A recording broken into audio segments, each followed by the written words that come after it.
Hello friend, study with वीएवी में आपका स्वागत है। और आज इस वीडियो में हम देखेंगे कि प्रिंसिपल ऑफ मैनेजमेंट के यूनिट 4 का कंट्रोलिंग टॉपिक को इस वीडियो में हम कवर कराएंगे। प्रीवियस वीडियो में हमने देखा था कि कंट्रोलिंग की डिफिनेशंस क्या होती है, और आज इस वीडियो में हम देखेंगे कि इम्पोर्टेंस ऑफ कंट्रोलिंग और लिमिटेशन ऑफ कंट्रोलिंग क्या होती है। जैसा कि आप जानते हैं कि हमारे इस चैनल पर BCA, BBA, BCom से जितने भी सिलेबस हैं उनके टॉपिक को 1 बाय 1 करके कवर कराया जाता है। और हमारा जो यहाँ मेन पढ़ाने का पर्सपेक्टिव होता है वो एग्ज़ाम के पर्पज़ से पढ़ाते हैं। तो आइए देखते हैं कि इम्पोर्टेंस ऑफ कंट्रोलिंग क्या होती है।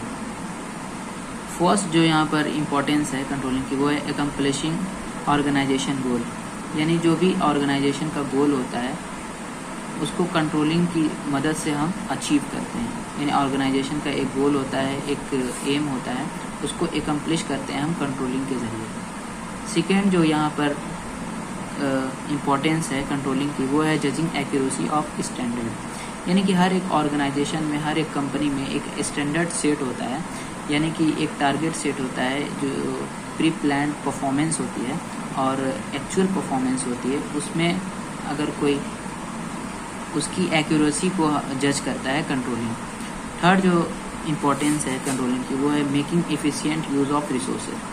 ऑर्गेनाइजेशन में जितने भी रिसोर्सेज यूज़ हो रहे हैं उसकी ऑप्टिमम यूटिलाइजेशन करता है कंट्रोलिंग, एफिशिएंट यूज़ करता है कंट्रोलिंग। और फोर्थ जो पॉइंट है हमारा कंट्रोलिंग का इम्पोर्टेंस, इम्प्रूविंग एम्प्लॉय मोटिवेशन, यानी जो भी ऑर्गेनाइजेशन में काम कर रहे एम्प्लॉयर हैं उनके मोटिवेशन में इम्प्रूव होता है, क्योंकि उनको पहले से मालूम होता है, उनको पहले से स्टैंडर्ड मालूम होता है कि हमें कौन सा काम करना है, क्या करना है, इसलिए उनकी मोटिवेशन इम्प्रूव होता है। फिफ्थ जो पॉइंट है हमारा वो ensuring order and discipline, controlling के ही ज़रिए हम ऑर्गेनाइजेशन में ऑर्डर एंड डिसिप्लिन बनाए रखते हैं। और सिक्स जो पॉइंट है हमारा वो है फैसिलिटेटिंग कोऑर्डिनेशन इन एक्शन, और जो अदर डिपार्टमेंट होती हैं उस ऑर्गेनाइजेशन में उनमें जो कोऑर्डिनेशन का काम होता है वो कंट्रोलिंग के ही ज़रिए होता है।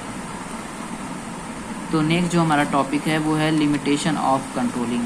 बेसिकली इसमें फोर टॉपिक कवर कराए हैं।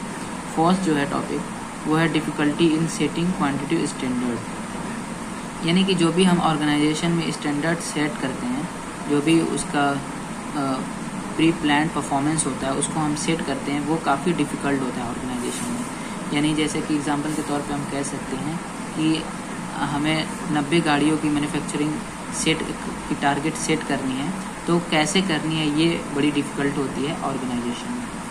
सेकेंड जो है वो है little control on external factor, क्या कि ऑर्गेनाइजेशन का जितने भी इंटरनल फैक्टर होते हैं उसको तो ऑर्गेनाइजेशन कंट्रोल कर सकती है, पर जो एक्सटर्नल फैक्टर होते हैं, बाहरी जो फैक्टर होते हैं, उन पे सिर्फ गवर्नमेंट का अधिकार होता है, गवर्नमेंट की अथॉरिटी होती है। तो जो ऑर्गेनाइजेशन होती है सर अंदर की इंटरनल फैक्टर को ही कंट्रोल कर सकती है। थर्ड जो पॉइंट है हमारा रेजिस्टेंस फ्रॉम एम्प्लॉय, इसका मतलब ये होता है कि जो भी ऑर्गेनाइजेशन है उसमें जो भी एम्प्लॉयर होते हैं उनका एक स्टैंडर्ड सेट होता है।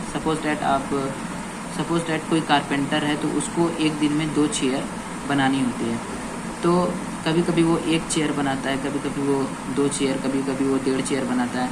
तो ऐसे में क्या होता है कि जो कंपनी है वो बार बार उस पर करेक्टिव एक्शन लेती है, इससे उस एम्प्लॉयर का जो फ्रीडम है वो ख़त्म हो जाता है। 4 पॉइंट जो है वो है कॉस्टली अफेयर, ये जो कंट्रोलिंग का मैनेजमेंट है वो थोड़ा कॉस्टली होता है, डेट्स वाई जितने भी छोटी छोटी ऑर्गेनाइजेशन है वो इसको अडॉप्ट नहीं करती, बाकी बड़ी बड़ी ऑर्गेनाइजेशन है सिर्फ उसी में ही ये लागू होती है कंट्रोलिंग की जो मैनेजमेंट है। तो आई होप ये वीडियो आपको पसंद आई होगी, और अगर आपको BCA, BBA, BCom के सिलेबस को अच्छे से कवर करना है तो हमारे इस चैनल स्टडी विथ वीवी को सब्सक्राइब करें। तो आज के लिए बस इतना ही।